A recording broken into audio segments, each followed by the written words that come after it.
Hi friends, praise the lord. ఈరోజు దేవుని యొక్క వాక్యం సామెతలు 16వ అధ్యాయం 18వ వచనం.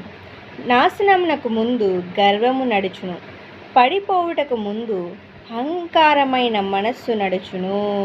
హల్లెలూయా, ఆమేన్. అవును, గర్వంతో విర్రవీగుతూ ఉన్నారు అంటే వాళ్ళు నాశనానికి దగ్గరగా ఉన్నారు అని అర్థం.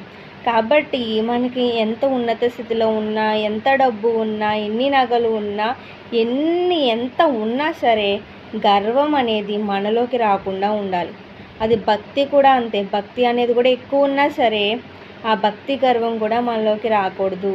నేనేమై ఉన్నానో అది నీ కృప తండ్రి, దేవా నీకే స్తోత్రం అని మనం అంటే అది తగ్గింపు. కాబట్టి తగ్గింపు కలిగిన వ్యక్తినే ఎవరైనా ప్రేమిస్తారు. దేవుడు కూడా అంతే. అంతే తప్ప గర్వంతో విర్రవీగే వారికి అంటే ఎవరికి నచ్చరు. కాబట్టి నాశనమునకు ముందు గర్వం నడుస్తుంది.